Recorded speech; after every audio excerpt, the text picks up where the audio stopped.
We have Francis/Benedict from GDNR, Vanessa from GDNR, and we have AFTLD/CCTLD, but there's nobody there though. But let's use a moment to now introduce our panelists. So please come up for us. So let's put our hands together for Raymond as he comes up.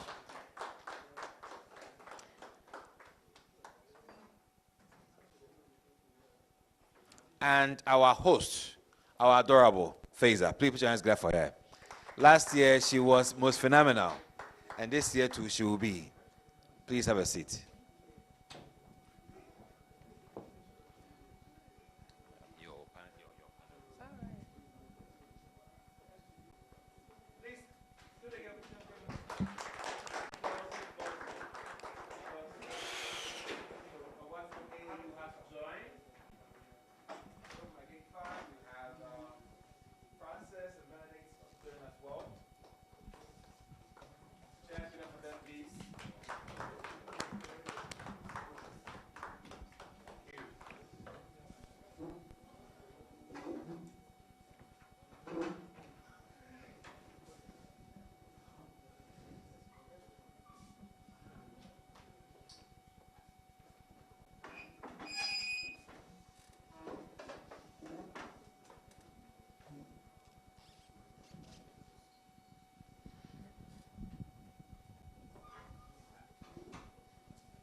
Hi. Hi, can you hear me? Am I audible? Yes. Good afternoon, everyone. Yeah, so Universal Acceptance Day. We all know that universal acceptance is really about ensuring that domain names and email addresses, regardless of language, script, or length, are accepted and function seamlessly across systems. And for regions like Ghana and Africa, this becomes even more critical as we think about digital inclusion and local content. My name is Faiza Adam, and I'm a cybersecurity professional. And thank you all for joining this session this afternoon. So I would like to get started, I would like my panelists to introduce themselves and also which stakeholder group they are. Okay, my name is Raymond Mamata. I'm representing the civil society.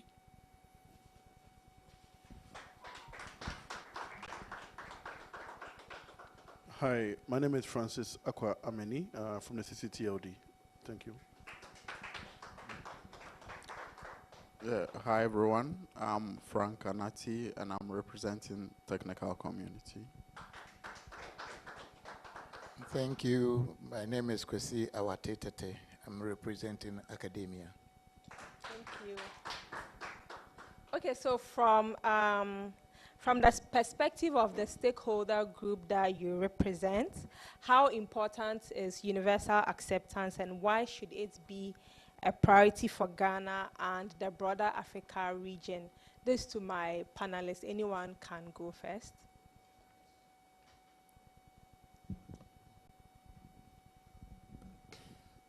All right, thank you, able moderator.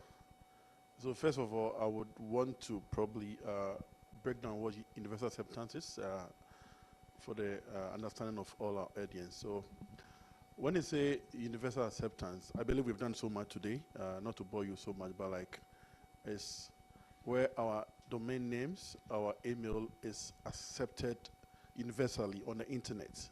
So irrespective of the script or the language or the characters you are being using for your domain name, and we all know we get email addresses from our domain names. So after you've created your email address from your domain name, it should be accepted on the internet because as it stands, there are some characters, if you use them on the internet or probably you are filling a form, a login, and there's email validation to tell you this is not an email address because it's not accepting it. So universal acceptance is when all our scripts and all our characters have been accepted. So we are looking at a world where inclusivity, when every language, irrespective of continent or wherever we are able to use our characters or our languages on the internet. Thank you. Thank you. So from the civil society point of view, civil society, we deal mainly with the indigenous people, depending on where we operate. So how does this matter to us as a civil society? So for instance, like we did during the test, if I want to capture the attention of my able people, I think one of the best websites I can use is the bobobo.com, which they can easily relate to. So by using the local script in the domain name creation, it will be easy for our locals to easily understand it and relate to it, and they can also easily remember. Which of us here cannot easily remember bobobo.com? It makes it very easier, and this makes it inclusive for those of our parents who cannot read or understand English to easily come online. So for instance, I want to capture the attention of the old ladies in Volta. I just go and say, oh, let's go and see how bobobo.com appears online. Of course, the bobobo is the drumming and the dancing in the Ebe, which is very popular there. So that they can easily relate to it. So UA, for us as civil society, makes us to have inclusivity of those who originally are not going to be included, the old people, because when we use the local script in the domain names, they can easily remember and can easily come on board. So that's one thing that I believe is important for us. Okay, thank you for the question. So I would like to say, when it comes to tech community, we are looking at global interoperability when it comes to UA, because if UA, we have UA, we can operate our websites and run emails globally, and it's interoperable with any language, and any scripts can actually accept. So when you send an email from,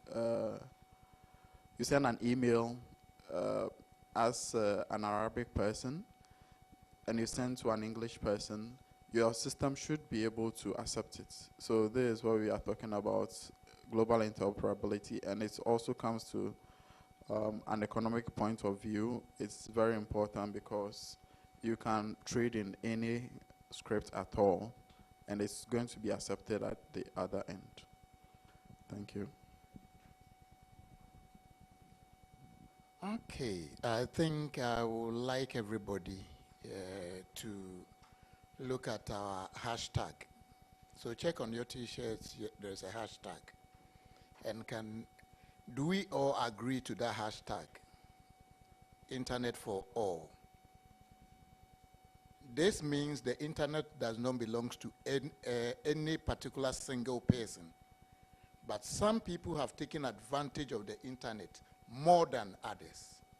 And to bring all the disadvantage and the advantage together on the same platform, academia is then looking at the platform where we developers are able to bring all the codes together to make sure those characters, those indigenous characters, are accepted on the systems to be able to incorporate everybody onto the internet. Thank you. Thank you. So in order for the session not to be boring and our audience just consuming the information, I'm also going to throw the question back to you. So you've been here from 9 a.m. today up until now.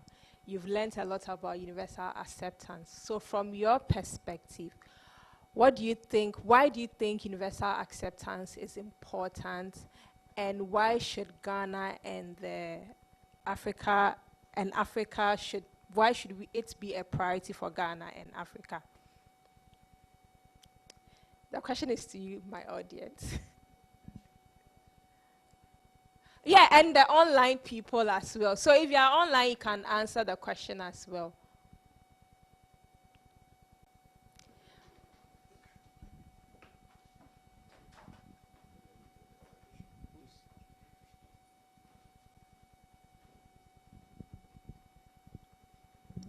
So I'm thinking of going into crabs. Okay. But the problem, hey, why are you telling when I said crabs? Yeah, maybe I want to sell crabs as an entrepreneur. But if you go online and you go and search crabs.com, it's probably taken. .net is probably taken. .org is probably taken. But I know that my local people too call it Okoto. So if I buy the okoto.com or okoto.gh, I have the crab that I can sell using a domain that my audience can easily relate to. So that is the whole point of the universal acceptance, because most of these domains, a lot of domains have been taken already. Some are even just sitting on it, just in case something big rolls up in that space. So the whole point of it is to allow people to engage using their own natural scripts so they can access things that they usually do not have access to. Please, anyone. Okay, so with my understanding, I would relate it to security, right? So every SOC has a SIM, and if a legitimate user, right, sends a mail with his native language, the email being in his native language, and he comes into the SIM, if the SIM is not UA ready, it will flag it as malicious or as a phishing email, but it would have been legitimate. So I think UA coming in would also help we, the analysts, to switch our SIMs so that when some things like this come in, it would also reduce the noise in the SIM. Yeah, thank you. Okay, thank you. So as Frank said, the whole point of UA is inclusivity and also accessibility. So my next question to my panelists is, looking at where we are today, what specific initiatives or actions do you think could help drive the adoption and implementation of UA in Ghana? Okay, thank you. I think this one of the very first initiative that comes to mind. I think awareness question and capacity development. As my good brother just said, it is a two-edged sword. We all have to play our part to make it work, because if the country CCTLD, the country top-level domains .gh is, because as it stands now, it is not UA compliant, because you can't use the local characters to create a domain name currently. Currently, as Mamata did, for .com and .org is working, but currently it's not working for .gh. So what is the future? So the future is we should also be able to create domain name using like bobobo.gh. So that should be the future. So .gh should move a step further so that we'll be able to inculcate UA readiness in it. And what lies ahead for our developers? As my brother said, developers, when you're developing our apps and our website, we should also make sure it's also UA ready, because if you are building incidents monitoring system and it's not UA compliant, it's going to flag every email that comes, which is UA email, because it's going to think it's malicious or it's a spam. Some may not even flag it, will just reject it up, so you don't even get to see it before you even have to flag it that it's white.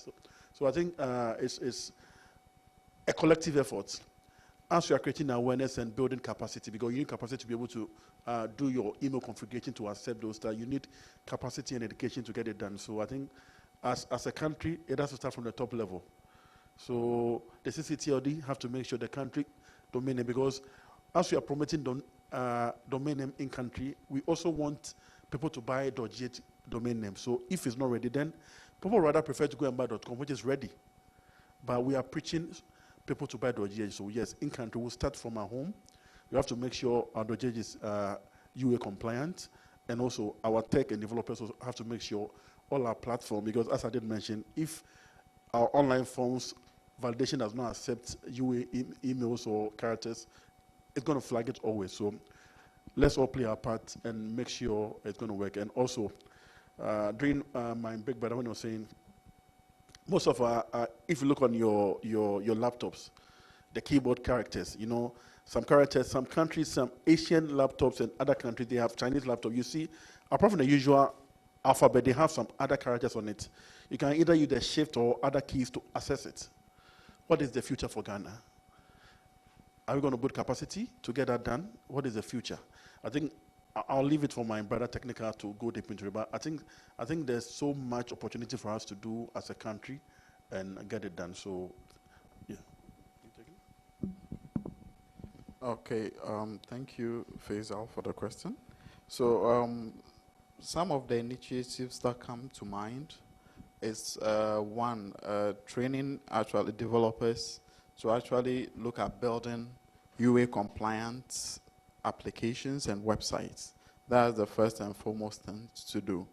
And also looking at getting the applications that are already built to be UA compliant. And I think when we do that, it would actually help with accelerating this. And also, we need to look at the technical systems. So we need to look at when it comes to websites, a lot of people use content management system to build their websites. So is the content management system UA compliant? I think majority, I would say WordPress has some components that are UA compliant. It's not 100%, but it's getting there. Being part of the measurements committee for UA, we worked on this, and we are getting there gradually. So I think some of these initiatives would help a lot in getting us to the point where all our systems are UA compliant. Thank you. Okay. I think the year 2023, there was a baseline assessment that was done by Coalition for Digital Africa, which actually was done over 400 universities were engaged in the survey to see how many of them have their emails compliant and website compliant. Unfortunately, over 400. At that time, it was only 88 websites that were compliant, and 227 email systems were compliant. Are we saying that academia cannot do anything to help in this sense? That is one of the reasons why the AU has taken it upon itself to make sure we engage the assistance of ICANN to make all our member universities compliant through technical trainings and other resources available to engage their technical departments, even make it possible for them to include this UA into their curriculum so that it will be taught at school. Students will understand what to do to make sure the systems they build are UA compliant. In order that all those systems they are building, when they come out, it's not now that they are going to do things to make sure, oh, let's go back to do certain configurations to make sure it is compliant or not. Right from beginning, you know what to do. The coders, the system developers, the programmers, they all know what to do. The technical people at the various universities or the various higher educational bodies, who comes out to become the technicians that works on all the networks we are talking about, with industry to create keyboards and so on and so forth, the manufacturing industry, we need to make sure we are all these people that are coming from academia into the industrial market understands what UA is and be able to incorporate whatever they learn from school into. So from academia, that is what we intend to do to make sure, or what we are doing to make sure at least academia also takes up the mantle to make sure that they produce the workforce, or the men and women that are going to help in this, drive this AU agenda. Thank you. Okay, so from the civil society point of view, I think we need to build coalitions of people that are interested in empowering their community with the technical know-how on how they can become UA compliant. And the most important thing too is that UA is very, very, very necessary for Africa, because Africa is the largest continent with our varied scripts. If you go to Europe, what do they have? It's French and English. And the French and English characters are already compliant. When you come to Africa, we have the Ethiopian script that have their own very unique scripts. In Ghana alone, we have several languages that have their own script as well, though some are quite related. So one, we need to build coalitions of people that are interested in building capacity for their various communities. And if possible, somebody should take it upon themselves. Probably GIGFA will say, we are taking it upon ourselves to make proposals and get funding. Then we can sublet those funding to the other communities that will want to do capacity building for their various communities. I'm not talking of only in Ghana, for the whole of Africa, so that they can empower their communities so that they can become UA compliant. I think it will be one of the good things that we can consider. Thank you. So what my takeaway from all that they said is awareness and education and awareness is very important, because if individuals and communities are aware, then they can become UA compliant. Also, in order for you not to sleep on us, I'll keep throwing the question back to you. So what do you think are the specific initiatives that can drive the adoption and implementation of universal acceptance in Ghana? My question is to you. And to the audience online as well. You can mute and speak, yeah. Hello? I hope you are not sleeping.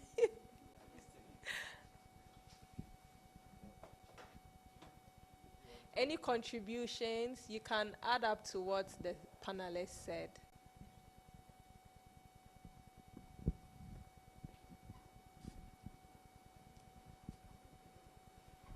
I think another group that we do not sometimes see is also those who learn to code and to build websites through boot camps.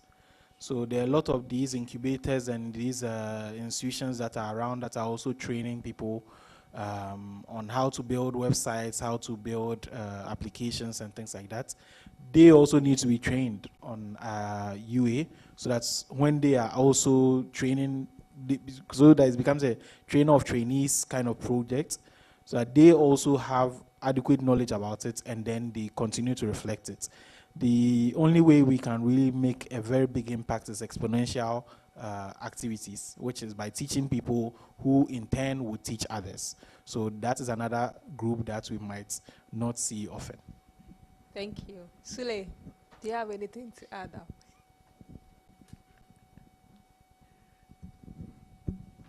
Okay. So, DDNR, right? The top level domain, CCTLD. The DH is not UA compliant yet. To promote it in Ghana, you can start by being UA compliant, and then perhaps say, if you buy a .gh domain and then you get it to be compliant as well, you get a slash, some discount to motivate people to ensure that their websites are UA compliant. So it's something to think about. Thank you. Thank you. Okay, so we know that universal acceptance is not just about policy conversation. There are also real barriers that affect implementation. So, for example, challenges around system compatibility, keyboards, local language support, and even platform limitations still exist. So, from your perspective, what are the key technological gaps hindering universal acceptance today, and how can we begin to address them, particularly within Ghana and Africa as a whole? All right, thank you. I think one major gaps which we normally overlook is the human factor. Human factor in the sense that, in Ghana, we even have the NCA and NITA who see every equipment that comes into the country. So, and human factor in the sense that if it's something, a thing of an interest, because it's about knowing, not knowing, and knowing but not interested in it. Those that make the policy in the country, do they really know the importance of universal acceptance? Because even if you cast your eyes around, currently in Ghana, even let's put you aside, normal naming. In the past, people usually used to name their children those foreign names, but now people are narrowing down to more of our local names. They prefer to use our local names for their children than, as in the past, they were using those Abrofudino.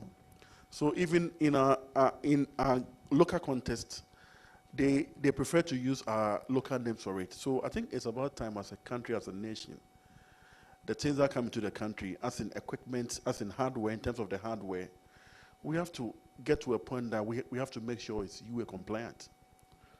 Because one, is the hardware on the laptops that is approved by any authority, is it UA compliant? It is something that we're overlooking, even the software, because after the hardware has been looked at, the software, because even if you want to build local capacity, I remember we used to have RLG, which was assembling laptops in Ghana. They had their own issue, but they were doing well. So if we have a similar, because after they faded out, I've not heard of any indigenous company in Ghana who has taken up that mantle to carry along. So it's about time we invest much into R&D, research and development in-house, because I don't believe the Chinese would want to someone to come and feed them.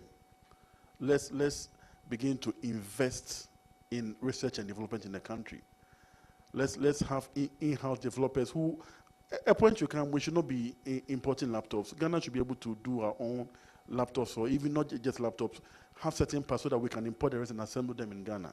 So I think one of the major gaps is hardware. Some has to do with technical capacity, because as we sit here, if the question is asked, how do we even make our systems, our websites, our forms even UA compliant? We don't even know. That means we need more training. So training is another gap. So I think we have to try, as I said, from the top, fix the top as the policymakers get to understand the importance of you. As we've gathered here, we should be able to market it very well so that the people at the top understand the essence of UA and why it's important. Once they get to, because the authority in charge of bringing the goods to Ghana will make sure it's UA compliant. The one developing the software will make sure, okay, henceforth, every software I'm building, I know many people want to tighten their system because of cyber attack. But once you know UA, you'll be able to do it once you still be cyber free.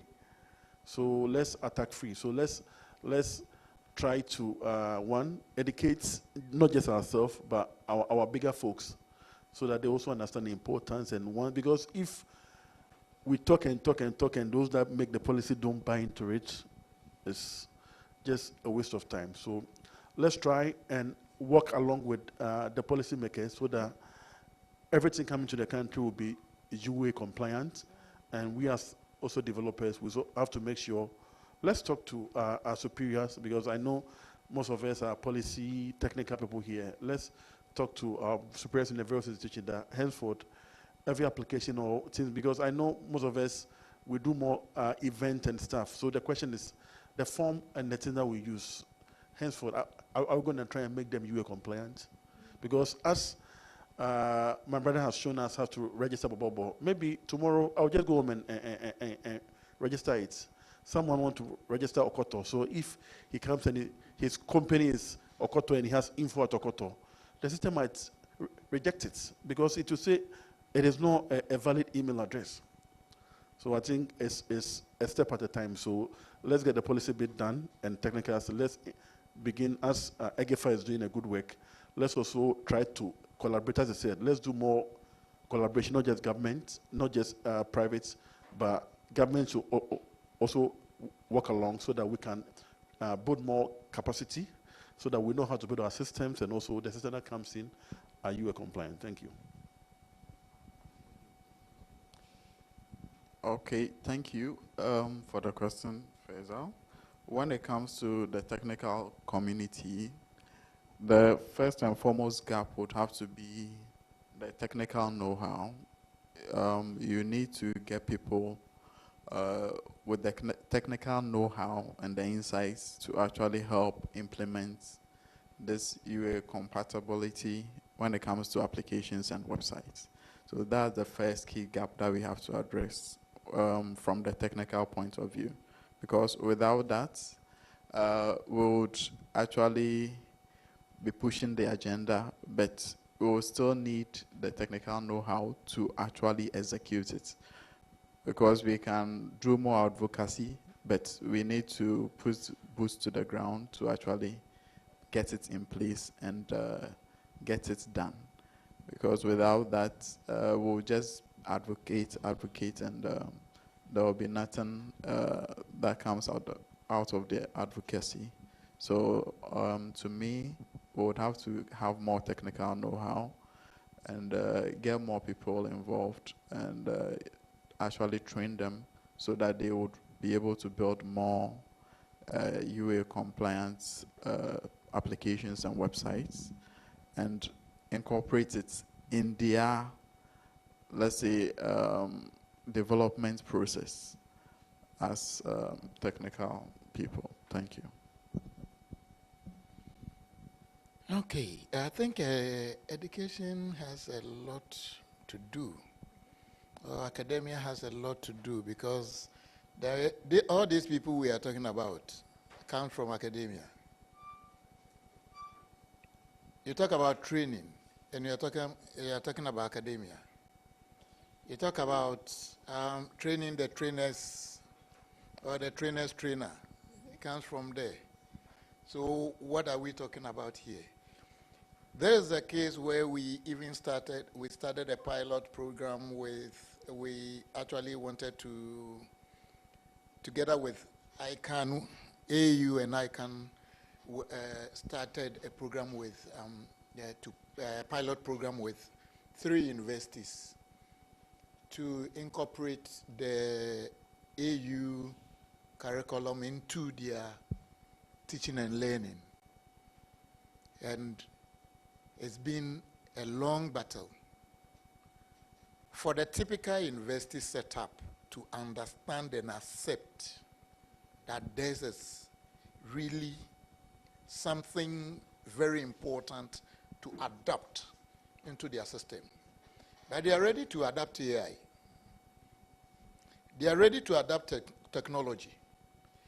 They are ready to adapt digitalization, forgetting that what drives all that has to do with we being able to incorporate certain things that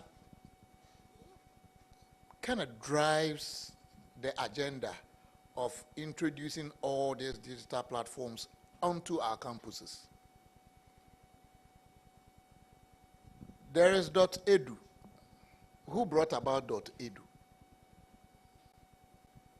which everybody accepts it for education.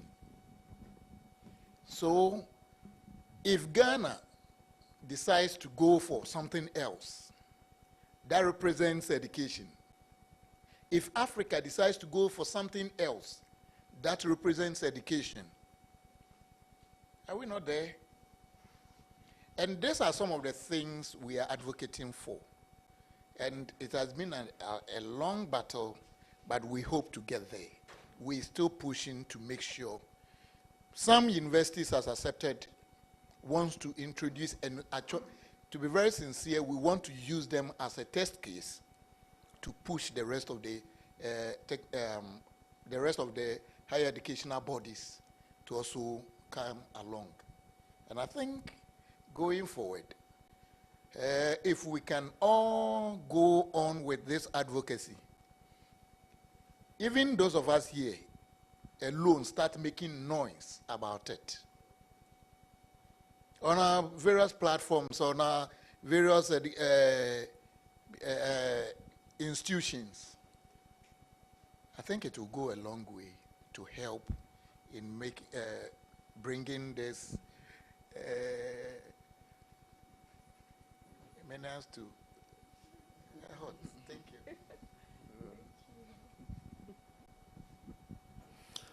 Okay, so from my point of view, let me start with the quote Francis used: knowing, not knowing, knowing but not interested. That is a very interesting one. So those of us in this room, we are exempted from two of what he said. We are excluded from not knowing. Now we know. So after knowing, will you go and not be interested? So from what we have, the training we have done today, there are two things that I have picked that are critical in terms of technical aspect when it comes to the UA applications. One, we could register the bobo.com, but it will not display as such. Because if you pin it, if you type that domain, that is not what is going to be displayed. It displays in the penny code. So is our effort of registering the local characters in domains really going to yield efforts? So my challenge here is, we have the IT and the computer science students here. My challenge to you is go and find out how you can make the browsers to display IDNs in their own characters, but not in penny codes. That can become something you can proudly say, and it become an achievement that can be celebrated worldwide. Because as it is now, no browser can display the IDNs except in the penny codes. So that's one challenge I'm throwing out to you. Then two, we realized that during the demonstration, we couldn't use the keyboards. And if I say I want an AVE keyboard on my laptop, does it mean next time when I want to type Chinese characters, I still need to go and change my keyboard on the laptop or on the PC? So the idea that comes to mind is we now have to start thinking of how to get virtual keyboards. When we want to type AVE characters, by a click, you know that you are choosing the AVE keyboard. If you want the Chinese characters, you just choose that you want the keyboard to display the Chinese characters for you to be able to type in. So these are my two challenges.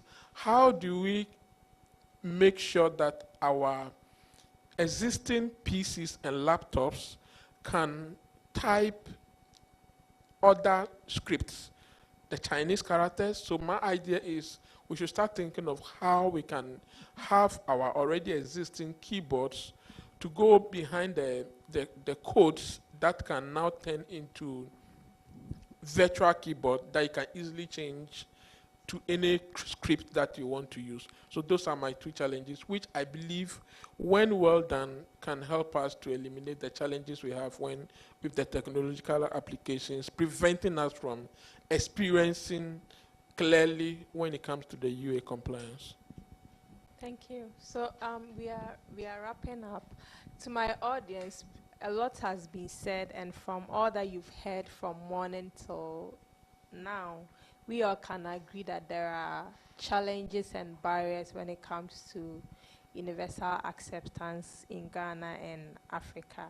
So from your perspective, what do you think can be done to address these challenges?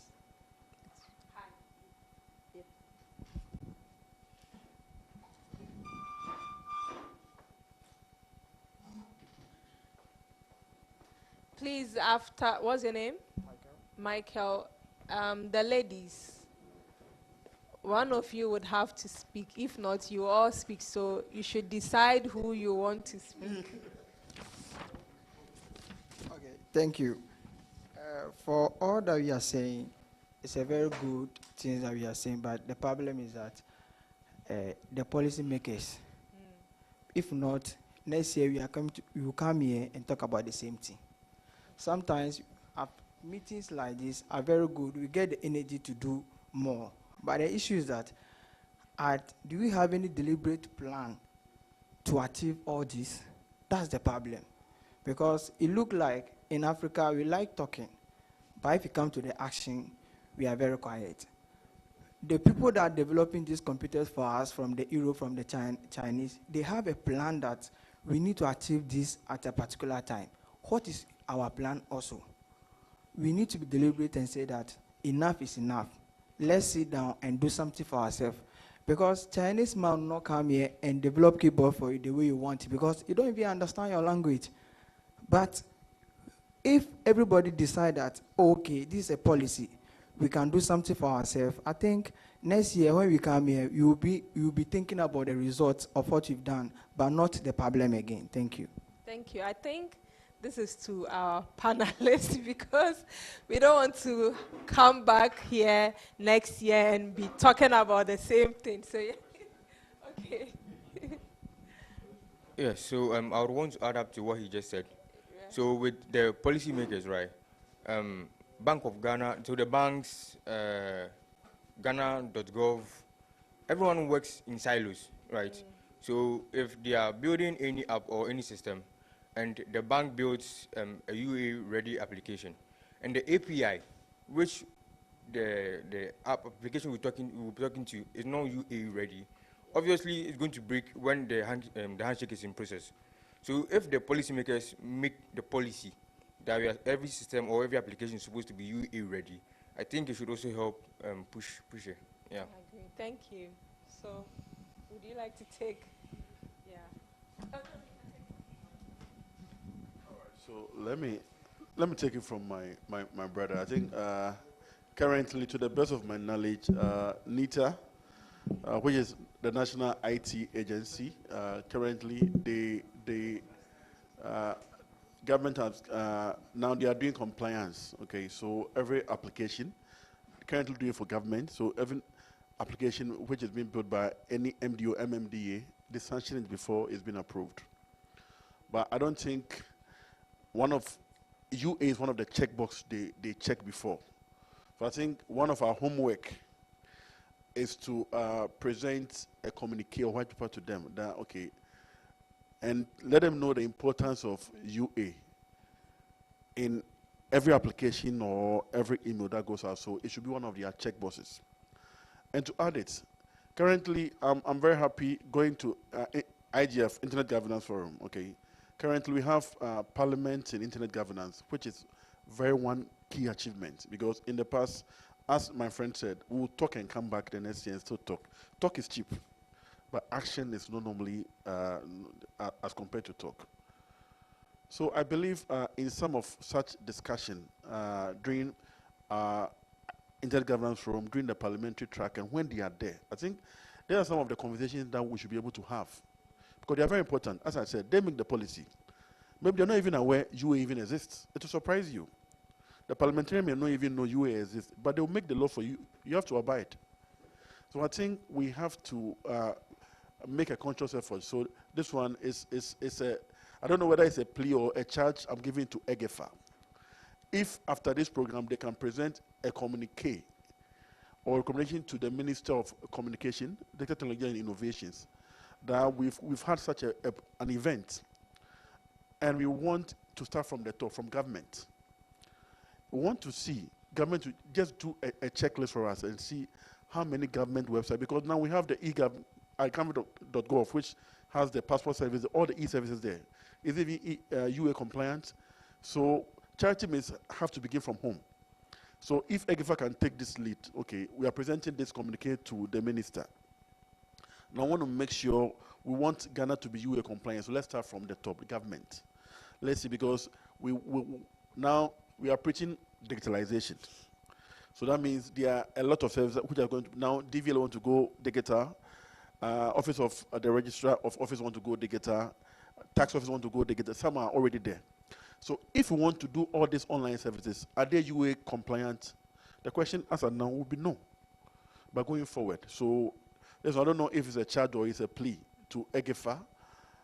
Can we take a step from there and make sure a communique or paper is presented to the minister or to the Parliament Select Commission communication, so that we can take it from there? Otherwise, we'll come here again as my brother said next year, and we'll just come and talk again, go and come back the next year, and we'll still be talking. Thank you. Okay, so the charge, I take it as a charge. The charge is accepted, and we work with as a collective team again to issue a communique that should go to start with the minister and follow up. But one of my colleagues was also just suggesting a while ago that we should do more of workshops, which will be more hands-on for the people to know what to do. So it is one of the charges that we are going to, activities that we are going to do as a follow-up to this year's UAD. And I'm sure Yaovi and ICANN, they'll come on board. I'm sure Yaovi will come again when we need to meet the minister so that we can have this to kick off. It is time that Ghana become compliant. Thank you. Yeah. Okay, sure.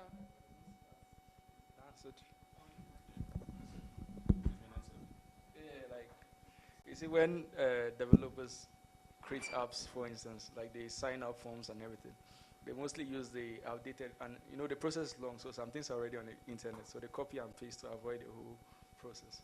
So I'm like, maybe a fix will be including, let's say, the SMTP, what do they call it? SMTP UTF-8, then to accept Unicode as well. So it could fix the issue.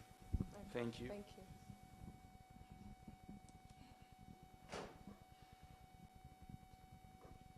Okay, thank you very much. I would like to add something a little bit. I mean, with what the young man said, at times in our country, we wait for the Chinese to do everything for us. And as Mamata also said, we are in the room, so at least we've gone past one of the rules that we are aware. So I believe we don't have to wait. Government only make policies. Most of the things we are talking about, we are projecting like in the next 5 years or 10 years, this UAD, I mean, universal acceptance then will come to a reality. What are we doing as young IT folks? Are we sitting down for the Chinese, let's say the laws and everything has been passed. Now we don't even have a keyboard that we can connect. We have to come up with something, start creating something, because the government will only accept some of these proposals and, you know, make it into something reality. So we can come up with designing some of this, I mean, wireless keyboards, which will be universal acceptance, I mean, keyboards. Do some software you can connect. We can start from somewhere, but we don't have to wait. You wait till 5 years' time, and these same Chinese people will come here and do it for you. So I believe as we are discussing some of these things, we also look out for some of these opportunities ahead of us so that we can take advantage of them. Thank you. Thank you. I agree. We should start doing something small in our own way so that when the opportunity comes, we are best prepared and fit for the opportunities. If not, they will bring someone from China to come and do it for us. Please, my ladies, who is ready? I'm waiting for you. I've not forgotten. Let me just add a little bit because I don't know if you're aware, most of our state enterprise software are usually built by people from outside. The Indian, normally they give most of these contracts to these Indians and these Chinese. And don't want to mention any company's name. So what are we doing? Is it because we don't have in-country capacity? Is it because they don't trust our intellect? This is a food for thought because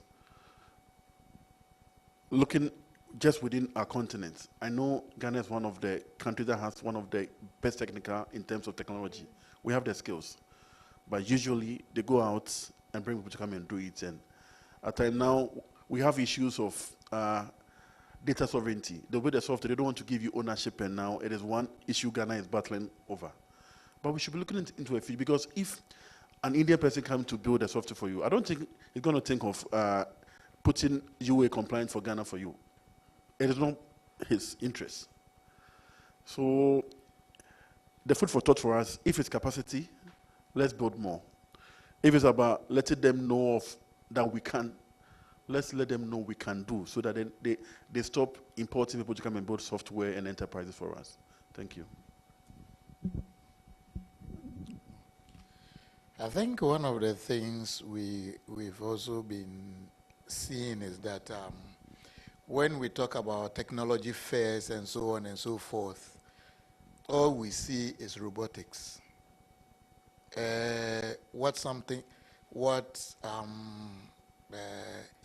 Some car that has been developed by University of Science and Technology, Kumasi, some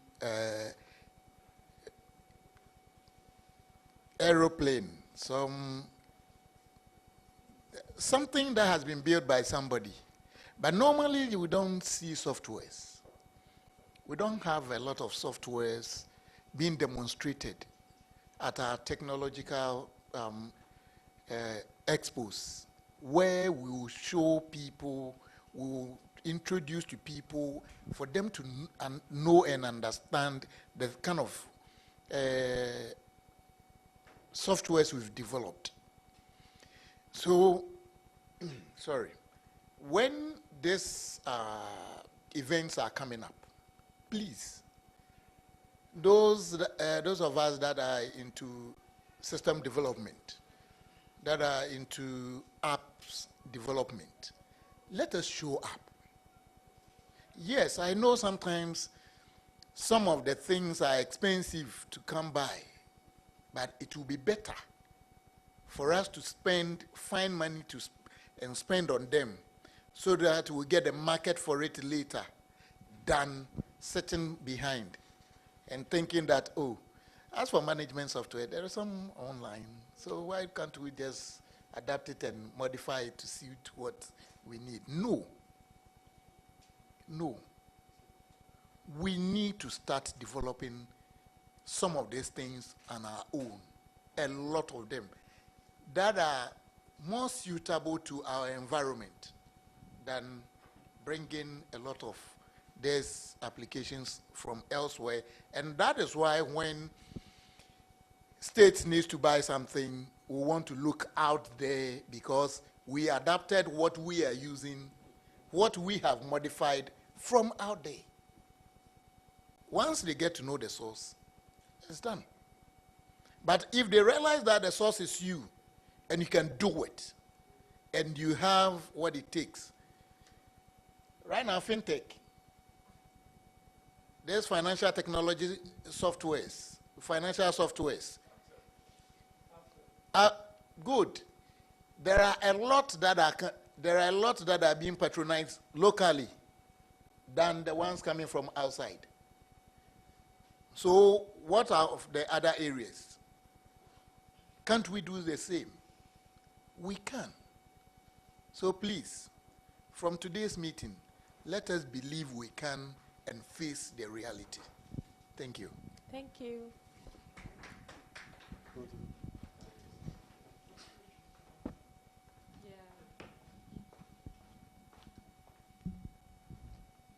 Okay, so one thing we should be looking at is capacity building.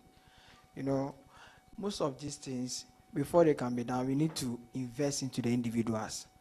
Sometimes the money that we waste on other events or other things that are not too much profitable to us, we can invest those one into people by giving people scholarship, being intentional about it, that okay, we are building this place. Because right now the issue is that the person who will try to build the capacity to do all these things, but maybe the market will not be there for the person, so the person will try to run away. And it's like sometimes most of the things we are using is the black people that are doing for us, but just that they are behind the scene. We are not seeing some of them. So I think it's a high time we'll be intentional that, let's develop the youth, especially with the youth, because the country belongs to us. When you develop us, when you invest into us, when you help us to get grants and then scholarships that will help us to get to that level, because no matter what, we need to learn from those who are doing it to be able to do it better. Thank you. All right, so my comment is with regards to what Mr. Awate said. And I personally do have a challenge with academia when it comes to that. You have most of students, especially in tech, done with their projects. Mostly, if they are not hardware-based, they are software-based. And they are sitting on the shelves. People come out with a lot of innovative ideas, and then we shelve them. Just recently, a friend made a proposal, like a project defense, and then the topic was related to something in tree. I won't go into details. And then the feedback that came back was disappointing. You get it? So academia, we will plead with you. If you look at the number of people that have graduated from the unis now, from let's say the past 5 years, and the kind of innovative ideas that are sitting on the shelves, some on CDs, some on tapes, and some that have done Fiverr, and then they are there. I don't know whether we would have to get a consolidated platform where we publicize those things, because it's sometimes painful. People waste most of their time on these things, and we shelve them. And you end up going back to, as he was saying, the Indians, for health information management systems. When I have had colleagues that might have done this years back, on the shelves. So we'll plead with academia. This one comes back to you, as you said, so that if we can go, I don't know, but it's pains me sometimes.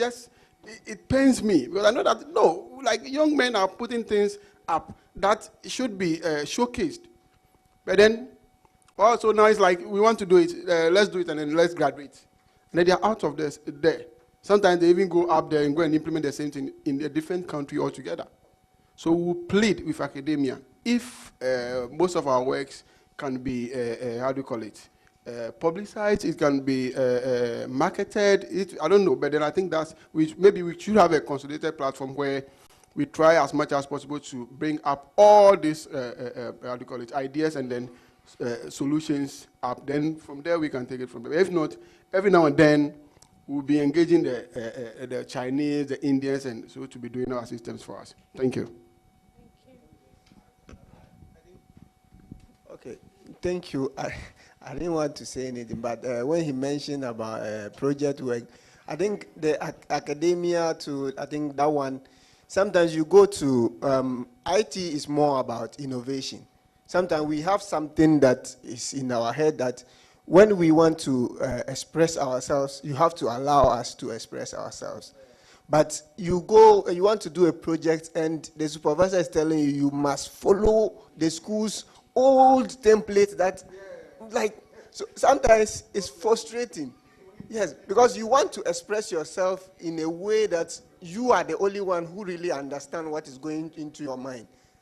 But you are forced to say, I have a project, the person I will not even look at it because you are not following the school template. So, and at the end of the day, you are forced to just go and copy something and give it out and pass and go out. So I think that then at the end of the day, we are only doing the project to pass and leave. So I think maybe that one too, you have to look at it, because sometimes the things people want to do.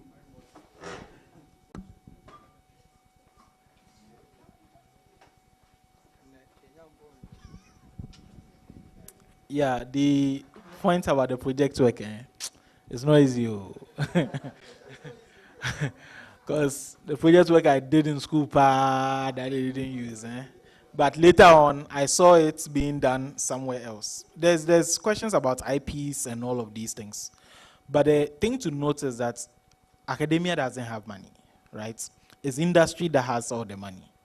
So the main thing we've been trying to do over the years is to try to get academia and industry into the same meeting or at the same table to work together so that they can then, because industry has challenges that they face each and every day, right? Like Kasaprecon has a lot of challenges they are facing. Maybe some bottlenecks with regards to distribution, they are bottling, health concerns, things like that. All of these are research questions, right? And academia can answer them. So it's important that we try and help industry to know that academia is here for you. We need to come together and work together. Imagine if during every project defense, there's one person from industry there that listens to what is being done, vets what is being said, and then they pick some. In a lot of foreign countries, they do these career days where they scout for students even before they leave school. So by the time you've left school, you probably have already been sponsored to do a project that is based on the company you are going to and all of those things. And it takes foresight, it takes vision, and it takes planning by the heads of the institutions and academia industry, right? So we need to keep bringing both of them into onto the same table, and hopefully when they are able to do some great work together, it can bear fruit. We have the example of Ashesi. Ashesi does that very well now. What they do is they even bring some of their partners to their classrooms, right? To tell the students their challenges they are facing. Most of these students do brainstorming regarding challenges that they need to solve and things like that. The best one gets to do an internship with that institution. So already you have thought about something, you have solved it, you have actually implemented it, and it has worked. Now you are in the industry. You're already set because they see how valuable you are to them. This is something that a lot of institutions need to work on, but it's quite difficult to scale up because of the way our system works here. But over time, we are hoping that that becomes the case. Thank you. Thank you. It's been an engaging session so far, and we are gradually coming to the end of the session. But it's rather unfortunate the ladies are still the ladies still don't want to speak. Please, who wants to break their ice?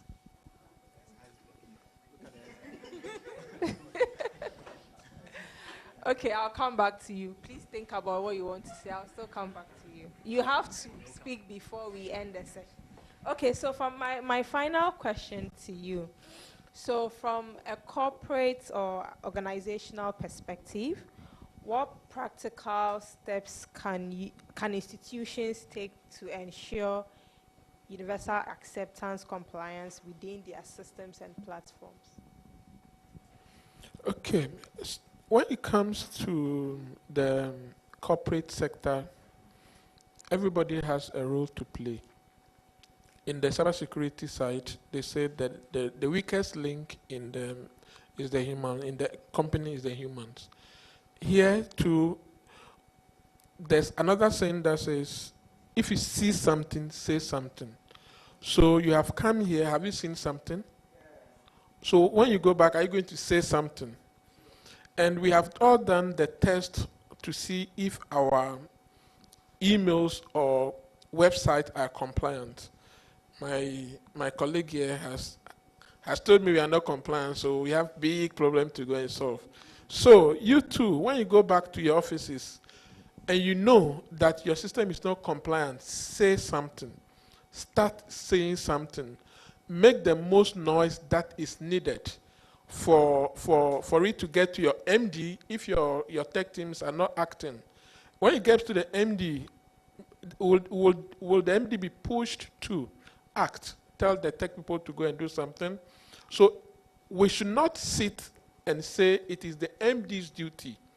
What are you doing for the MD to get to know about it and to act?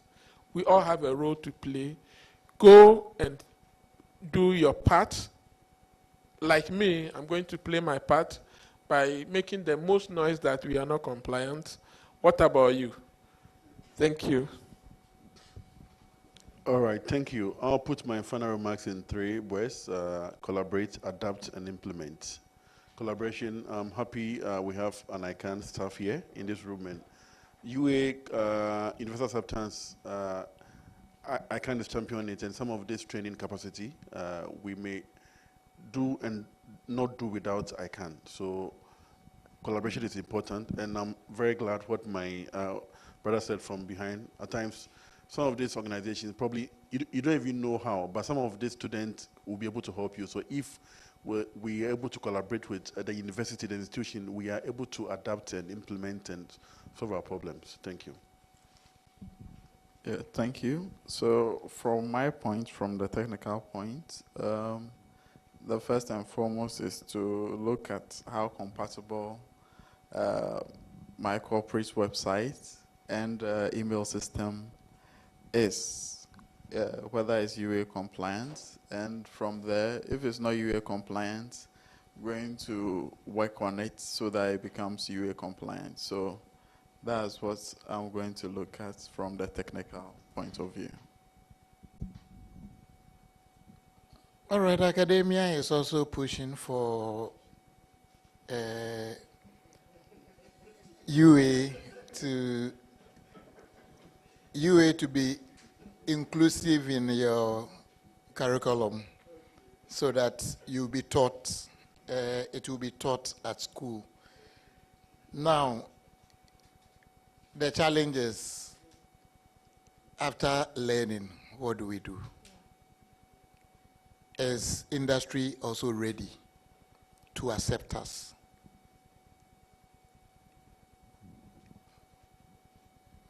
That is the implementation.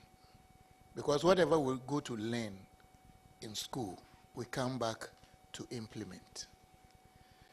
Are we ready to also implement, or we also want to join those already in there and says, it's my boss.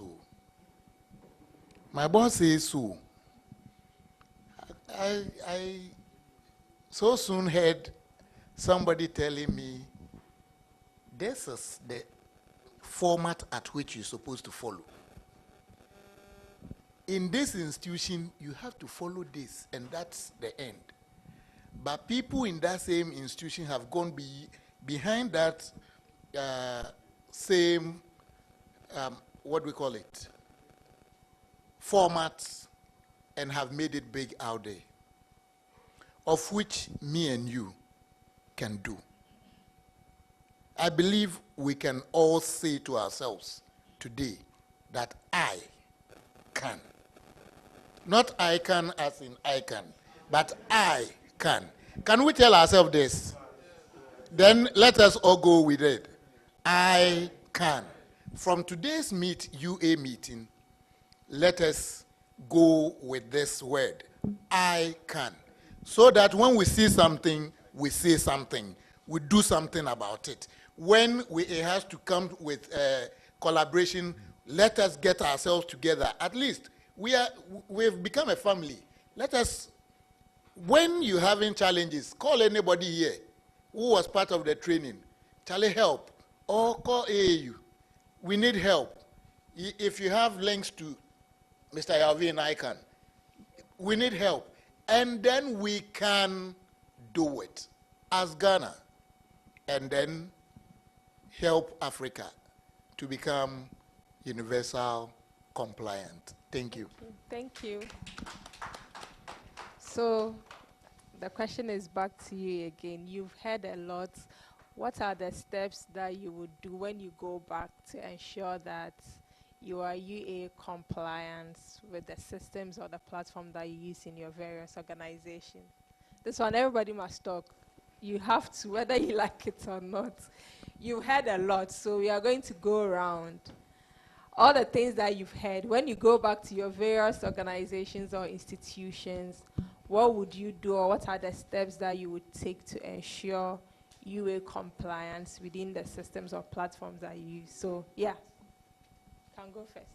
Okay, so let me just take my time to introduce myself. My name is Derek, Systems Manager for Recenco Ghana Limited. I think that I've picked up a lot from this training. It's just like the saying goes, everything rises and falls on leadership. For me, throughout the training, things that I thought I knew took me by surprise, let me say, so to speak. I wouldn't wait for my MD, my immediate boss, to come looking into things. Are we okay? Is everything okay? The system compliance? No. I think that for me, what I'm going to do is to continue to attend workshops that is picking my mind to understand what is this workshop about, what is this about, so that there is always something new you are learning, so that when you go back to your institution, you can act, rather than waiting for somebody or your head of department to come to you and say, are we compliant in this, are we okay on this system? So for me, it is a continuous learning process for me to be attending workshops like this. And we finished school as way back as 7 years or 8 years ago. I don't think 7 years back we had anything called UA. The new ones who will be coming, you must pay attention to them, especially those who will be doing internships around your end. They will come and speak certain languages you may not be aware of. You don't say, oh, I'm the systems manager and I know more than you. No, listen to them. So for me, what I'm picking from this session is that you never know it all.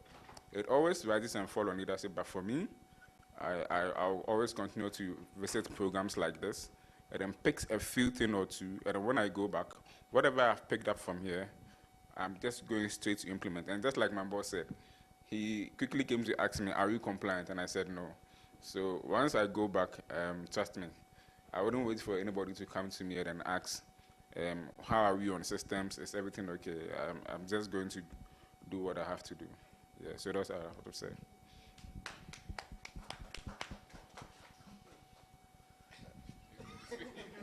Everybody's talking. So, okay. Yeah, I mean, mostly why I like these programs most of the time is that sometimes the thing you think you know, you come and you realize that you don't even know anything. So anytime I get the opportunity, I always want to attend so that I find new knowledge, and every day I see new knowledge. I've just realized that we can use, find ways to create our local domain names, even if we don't find it. Because initially I always think that if I want to create, I have to go online and get the image for the O and other things, but I just realized that I don't need to do that, where there are other ways to do that. Thank you.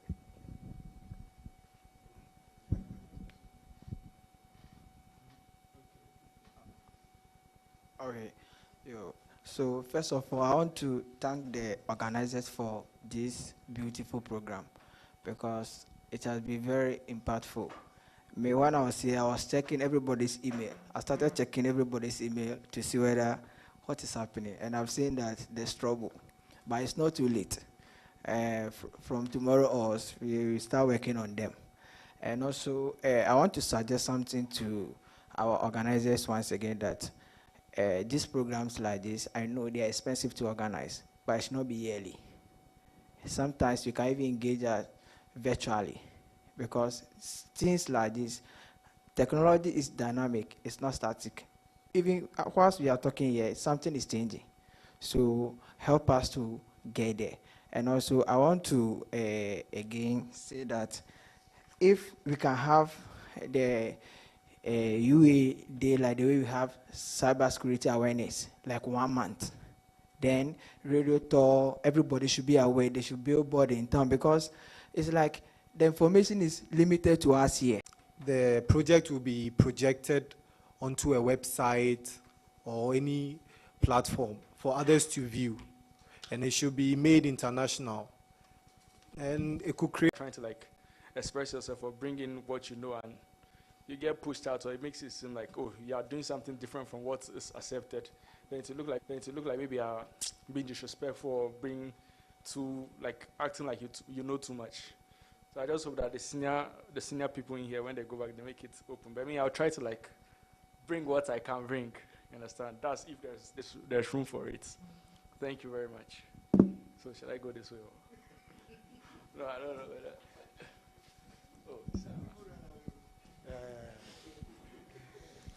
Okay, thank you. So, first of all, I would also thank the organizers, and then I would also thank my colleagues for inviting me, because when he told me at first, I basically told him I might not be able to come because I had a morning shift, so I won't be able to come. But I think me getting here has really, really helped. When I was coming here, I had an idea. So I'm a level 300 student UPSA. So I'm preparing project ideas, right? I had one that's phishing detection, AI phishing detection system. And when I came here, I've gotten other ideas that I can add to that phishing AI detection system. And also the challenge, one of the panelists threw to us, we the computer engineering, and the two challenges, I've also noted them down, which now I have 3 project ideas that when I go home, I can sit down and then analyze them to pick the one I think I'll submit to UPSC, so that they would also know that we are not going by that old system they wanted us to go, but we are in a technological world, so yes, we are going different way. Thank you.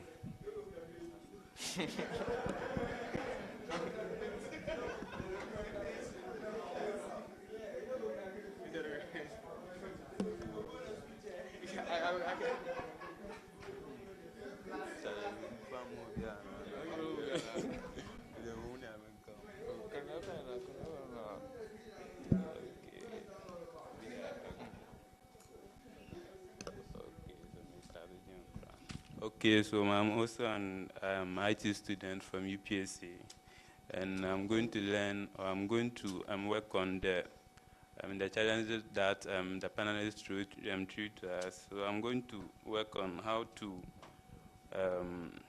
work on the existing, how the existing computers can hide other scripts. So I'm going to work on that one.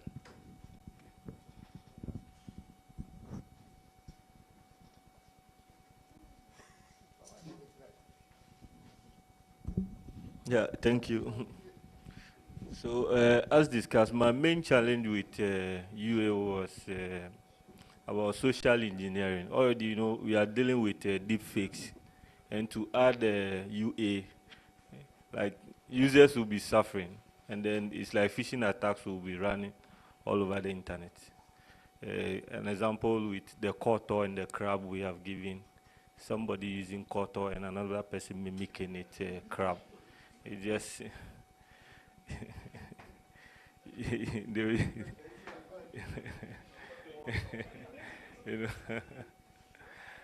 So, but with the discussions, I'm very sure the education will help us. So we need to educate ourselves more and more. If not, social engineering will take us by surprise. Thank you.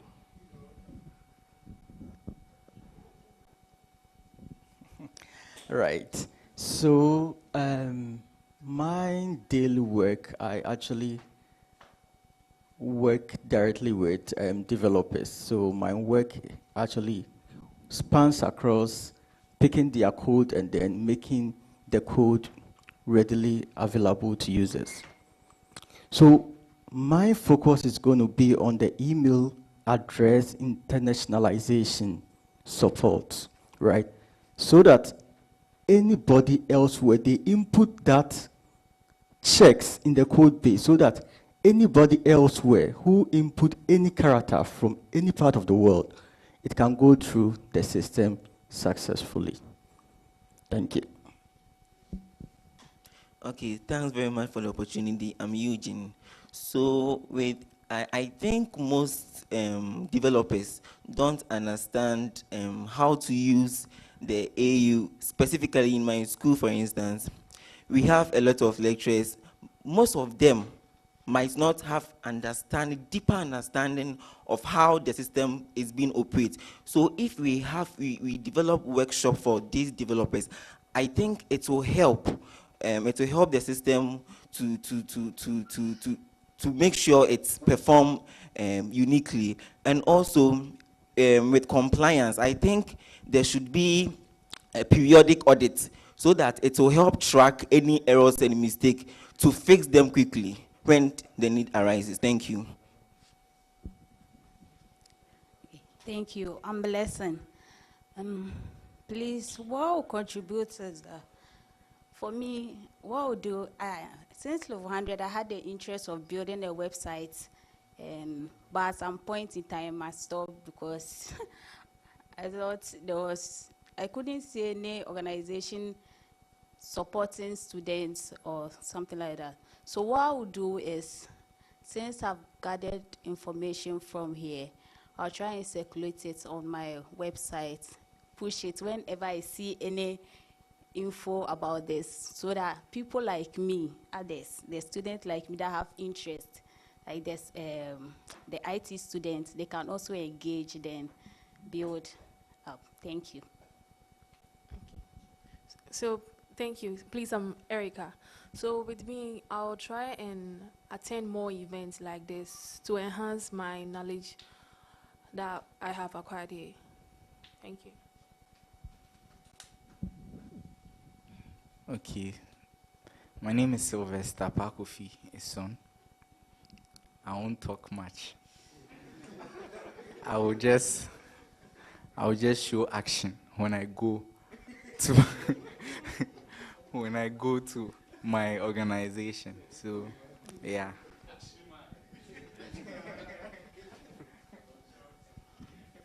Yeah, today I actually didn't want to talk today, but I think I have to say something.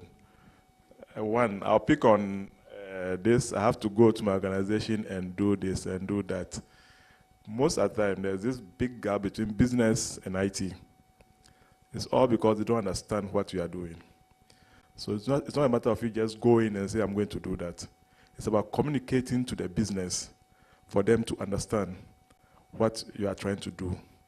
Give them the tangible and intangible reasons or benefits why you are executing that project. Because IT units are mostly seen as a cost center and a wasteful unit. But all because we don't explain the thing to the business unit well. So having the opportunity on sitting at the top there and also being through the mill, I know what we went through when we were going and understand where business also stands. So when we go out there to propose a project, let's take time and come to terms with business for them to know exactly how it benefits the company, the implications, what they'll face if we don't do it. Then you can now sell your idea to the company. And coming to, what's the name, the software bit and the complaints about, see, I'm telling you, if you don't take it, next year we'll come here and we'll be talking about the same thing again. I'll start on panels. There was this IA governance panel I sat on, and I told SPO, he was sitting there, I told them plainly that you don't even have the foundations right, and you are sitting here talking about, what's the name, AI governance.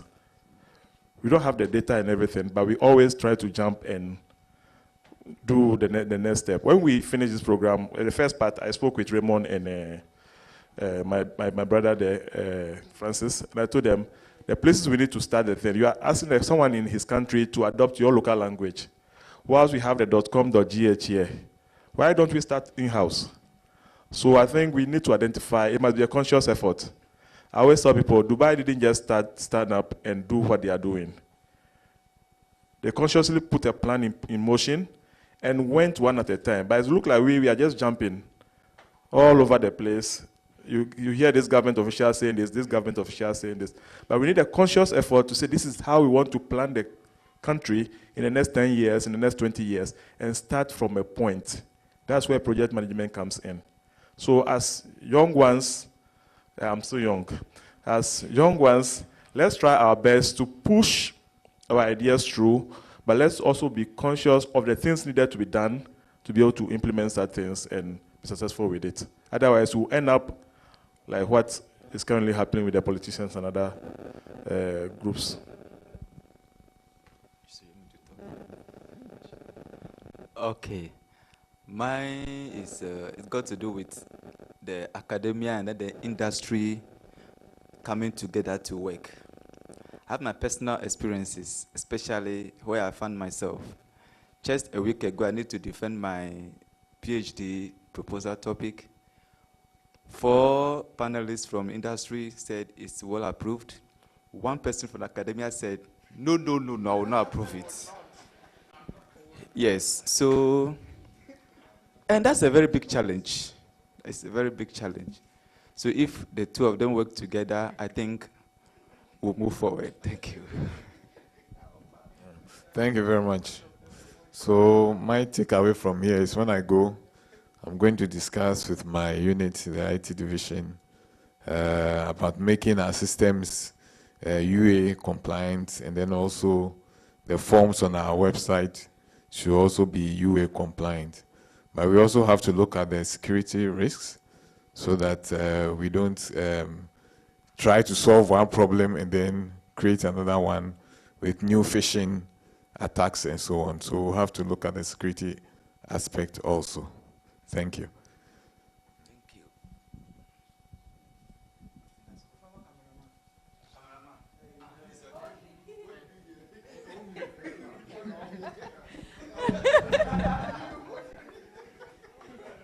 Thank you.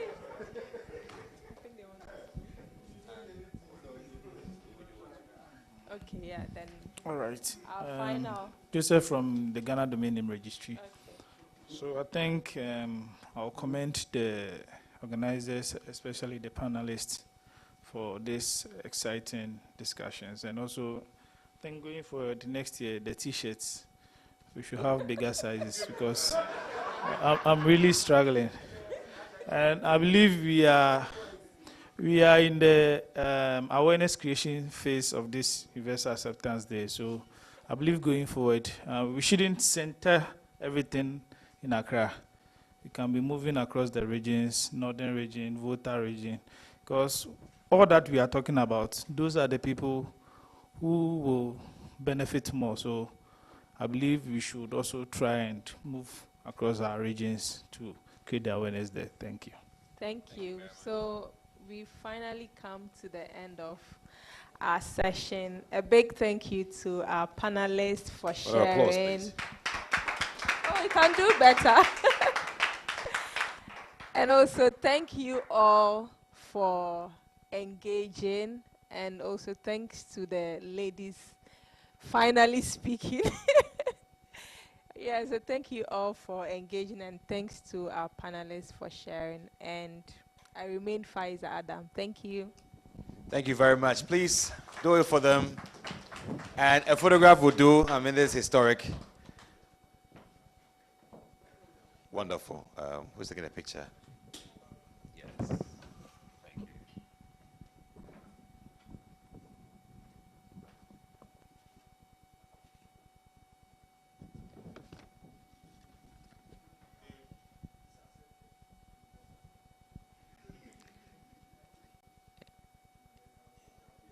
An applause to them, please. They are UA accepted. Yes, they are. You know, whilst we're passing the mics around for takeaways for participants, I was thinking, what will I say? What will I say? And you know, this is what I want to say. Maybe I think I should make noise. We should also make noise to our institutions when we realize that whatever device they are bringing and stuff are not UA accepted. We should talk about it. So it creates that conscious mindset that we should look for things which are UA accepted. At this point, I would say that we've exhausted all the sections. part 1 was amazing, part 2 was unique, and part 3 is off the hook. We did a great job, and you have been the best audience ever. Please put your hands together for yourselves. Your attentiveness was awesome, and then you've been very, very compliant. You are UA accepted. It is what it is. At this moment, we're having a final announcement. I don't know if Raymond or Sule, anybody has any announcements that you want us to share with the entire house. Any announcements? If not, then I'll invite. I'll have to invite Abna Kolete, who is a software developer AAU, to help us with one sanctimonious vote of thanks. Please do it for her. Do it for her. She almost came first in the radio, you know. Please, I would like to have a rematch after this. So, okay. So, good evening, good afternoon, everyone. On behalf of AAU, I would like to thank all participants who made UA Day 2026 a success. So first of all, to our organizing partners, EGICFA, GDNR, UNESCO, ICANN, and AU. Can we give them a round of applause? Thank you. So this is, like Dr. Felicia said, the 4th consecutive year of AAU hosting Ghana's UA Day. And this milestone speaks to the strength of this partnership and our shared commitments towards building a truly inclusive internet for Ghana and Africa. So to Dr. Felicia, we thank her for her leadership and AAU's continued support in championing this digital transformation across the continent. Your opening address reminded us that this work goes beyond technology. It's about identity and economic opportunity. Our deepest appreciation to ICANN, Mr. Yauvi. Your interactive session made the complex concepts understandable. And SIDA, your comprehensive presentation from the online sets the foundation for everything that followed. We also like to thank Sina and Curtis for the inspiring video and UA videos they gave, messages they gave.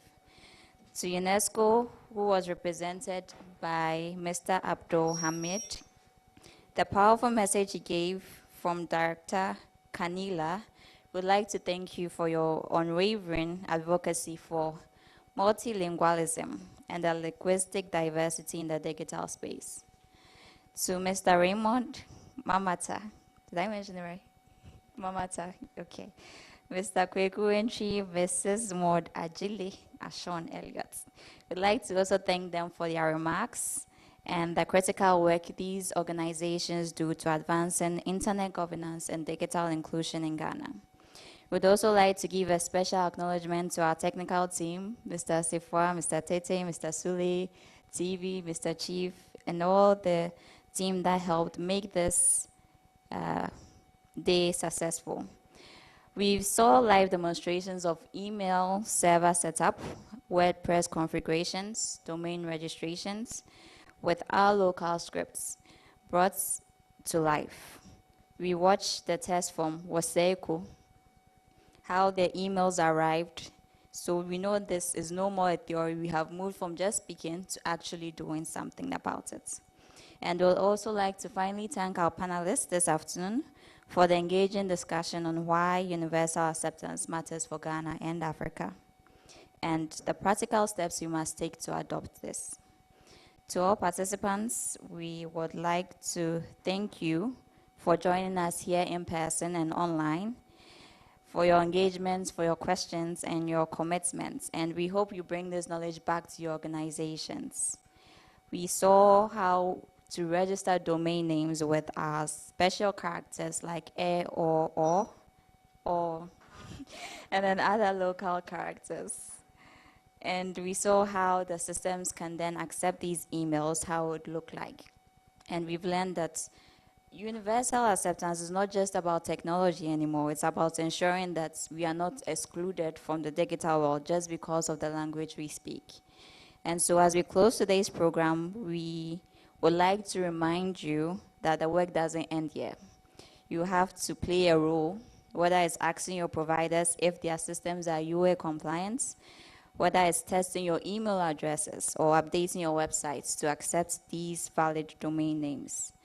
We'd like to once again thank you all for making this 4th Ghana UA Day a success. Safe travels to those heading home. To our online participants, we'd like to thank you for staying with us throughout the day. Thank you.